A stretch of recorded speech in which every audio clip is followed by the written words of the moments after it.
आपको पता है जितना सामर्थ आपके जीवन में है या जितना काम आपके जीवन में है, परमेश्वर आपके दुखों को इतना ही आने में मदद करता है जितना आप सहन से ज्यादा आप में दुख नहीं आता।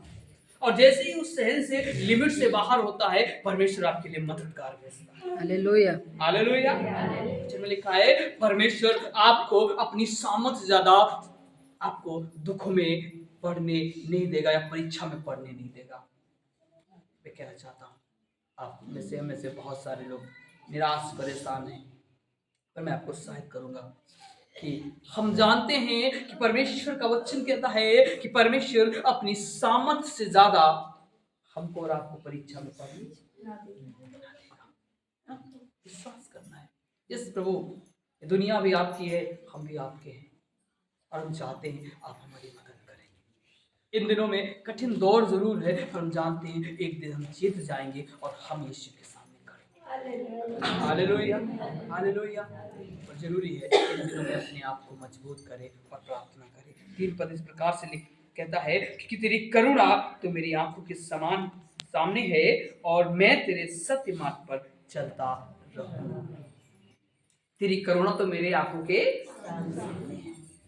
इसका मतलब है हमने परमेश्वर की भलाई को देखा है, हमने परमेश्वर की भलाई को देखा है, उसके काम को देखा, अद्भुत कामों को देखा है, पर उसकी करुणा हमारी आंखों के सामने है। और मैं जानता हूँ परमेश्वर भला है और परमेश्वर भला है। हालेलुया। मैं आपसे कहना चाहता हूँ आज की सुबह आपके पास में 1000 बातें हो ना हो यीशु के पास में आने के लिए, पर एक बात जरूर हो कि उसकी करुणा आपकी आंखों के सामने, आपने उसको देखा है कि आप अपनी बीमारियों से अपने आप को निकलते देखा है, अपनी पारिवारिक समस्याओं से अपने आप को निकलते देखा है, अपनी तमाम आर्थिक समस्याओं से परमेश्वर ने आपको निकाला है और आपने इनको अनुभव किया है। हालेलुया।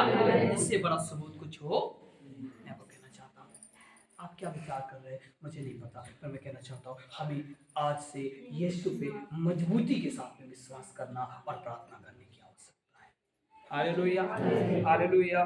जी, मैं निकम्मी चाल चलने वालों के संग नहीं बैठा, जी हाँ, और न मैं कपटियों के साथ कहीं जाऊंगा। जी, मैं कुकर्मियों की संगत से घृणा करता हूँ और दुष्टों के संग ना बैठूंगा। सुनिएगा, एक बहुत अच्छी बात परमेश्वर का वचन कहता है, मैं निकम्मी चाल चलने वालों के संग नहीं बैठा और ना मैं कपटियों के साथ जाऊंगा। मसीह जीवन में आज ये पहले तो जरूरी नहीं होता था, लोगों में लोग कुछ कर रहे कहीं जा रहे, पर अब जरूरी हो चला है। आपको तमाम गलत बातों से दूर रहना है और अपने आप को मजबूत करना है। कहे प्रभु यदि हमसे कहीं जाने अनजाने में कोई गलती हुई हमें क्षमा करे, और हम चाहते प्रभु हम तमाम गलत लोगों के साथ में संगति करने नहीं चाहते। हम तो प्रभु आपकी ही संगति करेंगे और आपकी ही सेवा करेंगे। हालेलुया। हमें और आपको दृढ़ बनना है और मजबूत बनना है। 5 पद कह मैं कुकर्मियों की संगति से घृणा रखता हूँ और दुष्टों के संग न बैठूंगा। हमें तमाम उन गलत बातों से दूर रहना है, परमेश्वर की उपासना करना है, आराधना करना है और उससे अपने जीवन से धन्यवाद देना है। यदि हमें कोई परेशानी कोई तंगई है तो हमें देखना कि प्रभु कहीं पे हम गलत तो नहीं। यदि कई बार हमारी परिस्थितियाँ ऐसी हैं तो हमें क्षमा मांगना है। प्रभु हम चाहते हैं आप द्वार खोलेंगे, मनुष्य खोले या ना खोले आपके लिए द्वार, पर परमेश्वर आपके लिए द्वार खोलेगा जी।